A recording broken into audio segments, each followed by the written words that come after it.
Bhagavate Vasudevaya. Om Namo Bhagavate Vasudevaya.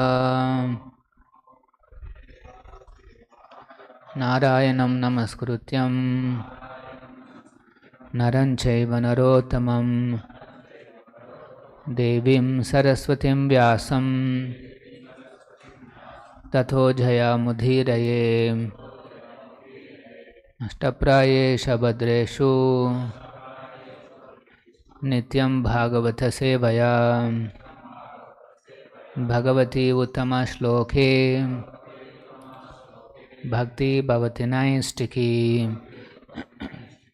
Reading from Srimad Bhagavatam, Canto 3, Chapter 22 and Text 10. Yadha tu bhavataha shila Yadha tu bhavataha shila Shruta Rupa Vayaha Gunan Shruta Rupa Vayo Gunan Ashrunon Nārada Esha Ashrunon Nārada Desha Tvayi Asi Kruta Nischaya Tvayyasit Kruta Nischaya Yadha tu bhavata shila Shruta Rupa Vayo Guna Ashrunon Nārada Desha Tvayyasit Kruta Nischaya.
Yadha, when, tu, but, bhavataha, your, shila, noble character, Shruta, learning, Rupa, beautiful appearance, Vayaha, youth, Gunan, virtues, Ashruno, heard, Nārada, from Nārada Muni, Esham, Devahuti, Tvayi, in you, Asi, became, Krutanischaya, fixed in determination. Translation purport by His Divine Grace A.C. Bhaktivedanta Swamy Srila Prabhupada. Translation: the moment she heard from the sage Nārada of your noble character, learning, beautiful appearance, youth and other virtues, she fixed her mind upon you. Please repeat. The moment she heard from the sage Nārada of your noble character, learning, beautiful appearance, youth and other virtues, she fixed her mind upon you. Purport by Srila Prabhupada. The girl Devahuti did not personally see Kardama Muni, nor did she personally experience his character or qualities. since there was no social intercourse by which she could gain such understanding. But she heard about Kardama Muni from the authority of Nārada Muni. Hearing from an authority is a better experience than gaining personal understanding. She heard from Nārada Muni that Kardama Muni was just fit to be her husband. Therefore, she became fixed in her heart that she would marry him, and she expressed her desire to her father, who therefore brought her before him. Sanstha Bhaktivedanta Purpoto Madhyanatimirān Dasya Jnananjana Shalakaya Chakshurunmilitam Ena Tasmai Shri Gurave Namaha.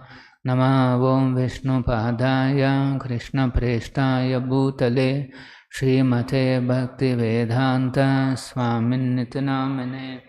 Namaste Saraswate Deve Gauravani Pracharine Nirvisesha Shunyavadi Pashyata Deshatarine.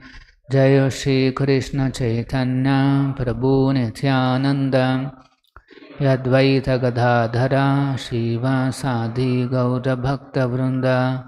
Hare Krishna Krishna Krishna Hare Hare, Hare Rama Rama Rama Hare Hare. So Swayambhu Manu is revealing how Devahuti selected him as the would-be husband. So here Manu is explaining Ashruno Nārada Desha. She has heard from Nārada Muni, the greatest authority, about Shila, Rupa, Vayo Gunan, about the character, learning, Shila, Shruta, learning, Rupa, beautiful appearance, and Vayaha, youth, Gunan, and other virtues, other qualities.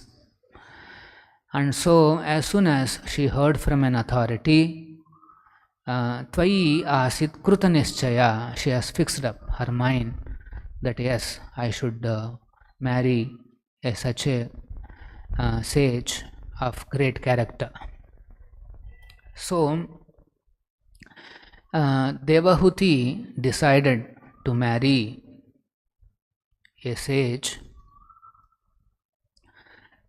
here based on Shila, Shruta, Rupa, Vayaha, character, learning, and then youthful appearance, and then beauty.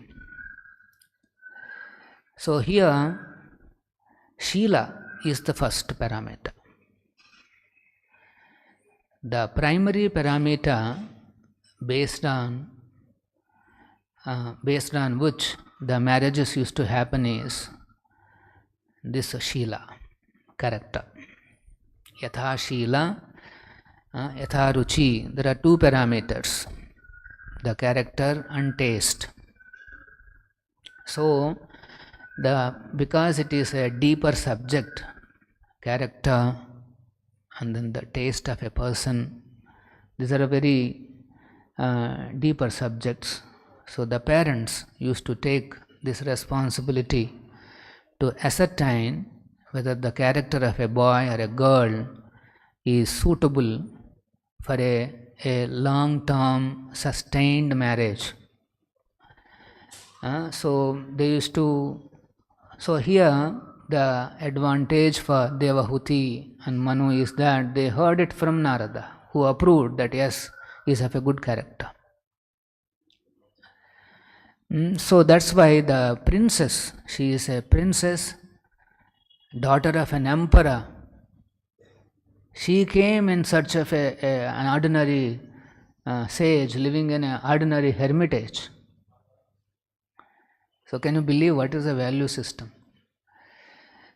So what is driving them is this character. The character of a person, his taste, this is what is driving them. And Although she didn't have experience of talking to that boy to understand what kind of a person he is, or he doesn't have any experience of talking to the girl to understand what kind of a girl is she, they have decided on the basis of the authority. Nārada, our parents, and that's how they know they are my well-wishers. They would have taken all the parameters into consideration, and so they agreed to marry each other. So this is a very, a responsible system of marrying a boy and a girl, so that whole life they can lead a pious and spiritual life. This is the idea. So in the list of parameters here, Shila, Shruta, Rupa, Vaya. Rupa is given third position. Vaya, that youthful appearance, that is given next position. The first is Shila, Shruta, character and learning. Learning means not just education, not even Vedic education. Learning means this Vedic education plus moral following. He exhibits moral principles in his day-to-day life. So that then only he is called a learned person. Learning means it should reflect in the day-to-day activities and behavior. So that's why these two are extremely important. Any training program means it should be directed towards developing the character of a person. Next about his actions and behavior, and then comes volumes of knowledge. So that is the the primary aspect is the Shila and Shruta. But nowadays the Yatha Shila, the character and taste have changed. The boy and the girl, they are not looking at the character or the taste of the person they are trying to marry. It's completely changed. Their focus is on Rupa and Vaya, beautiful, youthful appearance. They are not interested in this character and learning. And so that's why you don't see the daughters of some big families coming in search of some simple sages to marry. You don't find any such instances because they think these are all useless people. What is the but here the emperor's daughter is searching and reaching out to a hermitage. It requires a lot of cleansing in the brain. There's so much tremendous illusion in the brain, particularly in this age, about this life of sexual life. There's so much is piled up in the brain that can't understand that it is not the parameter for marriage. Very, very difficult. This is not the primary requirement for marriage. Surprising. The primary requirement is that it should be of a good character. A person and the boy or the girl should have good character and good behavior, not harsh, expert in finding faults, this and that. Not these kind of tamasic gunas. People should have very elevated character. So that's why, because people don't have such calculations, they're simply driven by externals. And then when the externals don't work out, immediately there is a separation. Like yesterday, I think some devotee, he is taking initiation, so he met me. I was asking about his family. Where are you from? And what is your? Do you have any brothers and sisters? So he said he has one brother. Parents are also there, and then I think they are from Rajasthan. So I asked them, are they chanting? They are chanting. They are chanting, and that brother is also chanting. And then, of course, he is little older boy, around 35, probably 33, 35. He said he doesn't want to marry, and so his younger brother was married. I said, oh, really? So then his wife, is he chanting? Then he said, no, Prabhu, they're separated exactly after 8 days. And my father has to pay 20 lakhs as compensation to get the divorce. I said, what happened? He said, difficult to explain, Prabhu, but it all happened. This is the scenario of the current situation. So now, because they don't know what is the Sheela, what is his behavior, what is his taste, or his or her, then now there is a phenomena which is developing in the society. Like for example, here Prabhupada is saying, there was no social intercourse by which she could gain such understanding. Absolutely, they have no idea who the boy is or who the girl is, those days. But now such a scenario is not there. And parents, they don't know what kind of a person to be married, and there are no authorities to which they have any access. And so now what is happening, the boy and the girl, they want to gain understanding by social interactions. Now the new trend is the living in relationships. They don't marry, they want to live together to understand each other. What understanding? They live for some times, and the boy or a girl will land up in a, recently they found one body, a dead body in one of the states, and that's because there is some problem between this living in partners, and then somebody killed somebody. Nobody takes responsibility. Parents have no idea. Society has not yet woken up to this. So there are no regulations, there is nothing. And these two are trying to understand each other. They have no basis, no spiritual understanding. What will they understand? After living for 3-4 years, then they decide, no, we are not going to be married. Then they will go for another understanding experiment.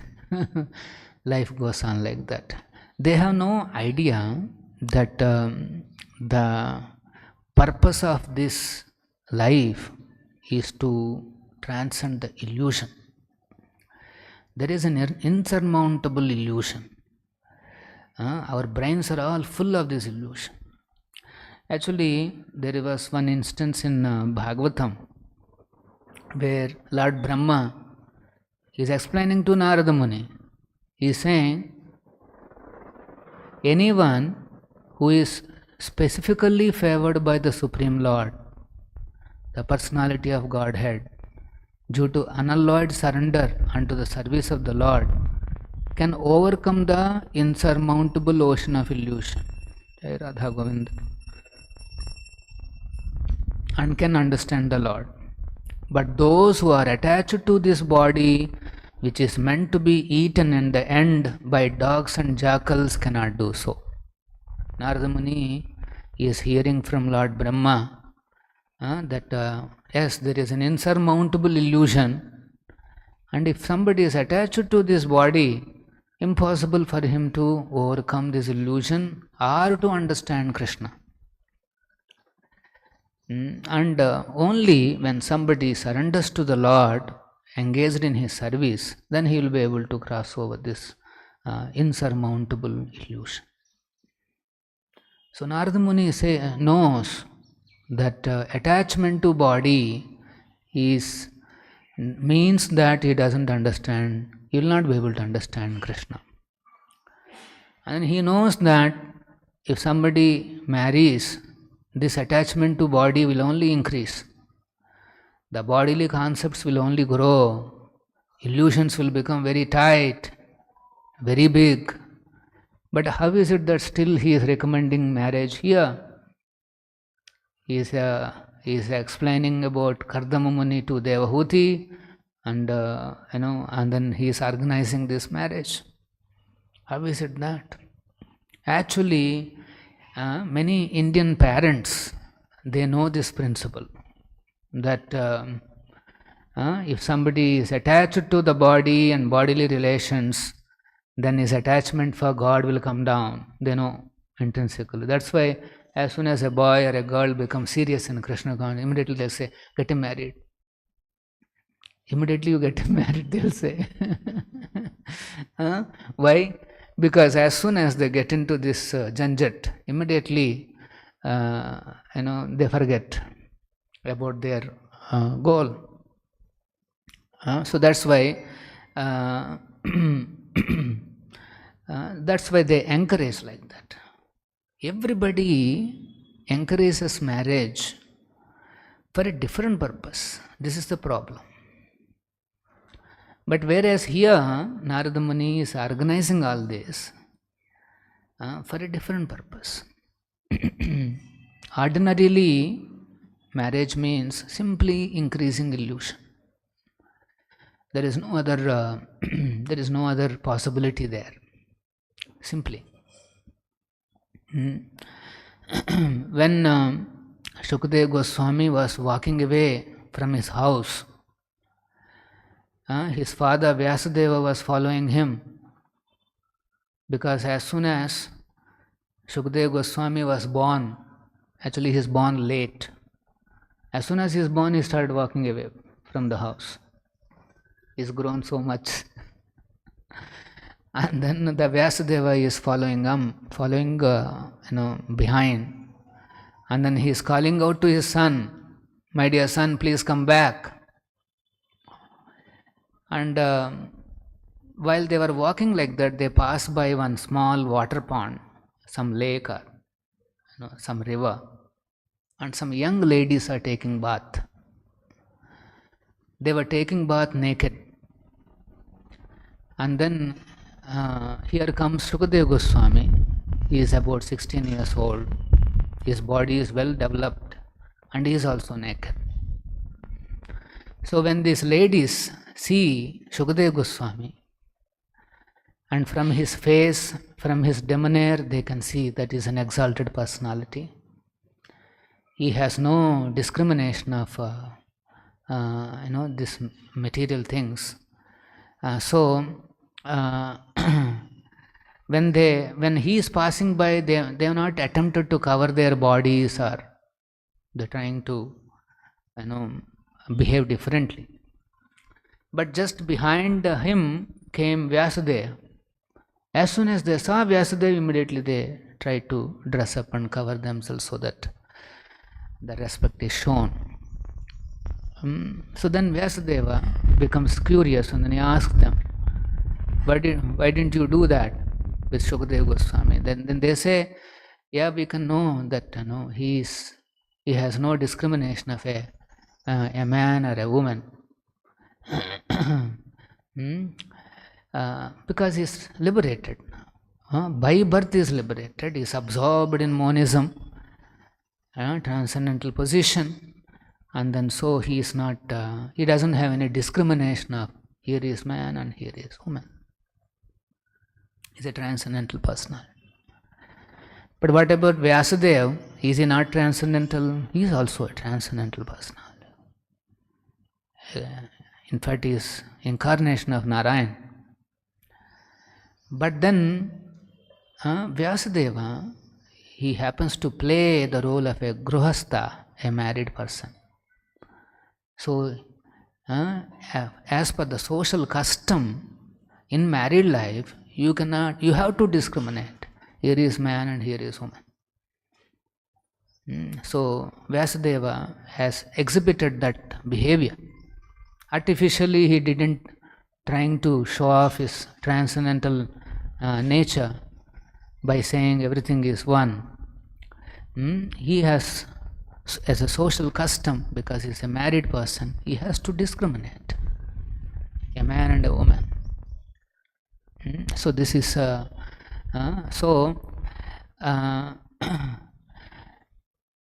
although Vyasadeva is a transcendental person, still he played the role of a Grihastha. So it doesn't matter whether one is a brahmachari or a Grihastha, vanaprastha, sannyas. If they can make their ashramas, if their roles into ashramas, then there is no impediment to progress.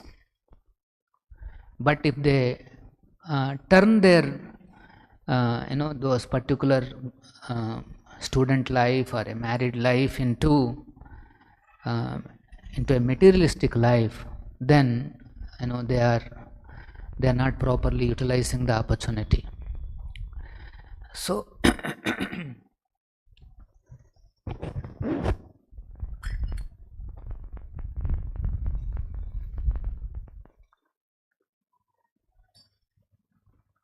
So as long as this discrimination is there, that here is a man and here is a woman, one should not artificially try to practice some higher principles of Krishna consciousness.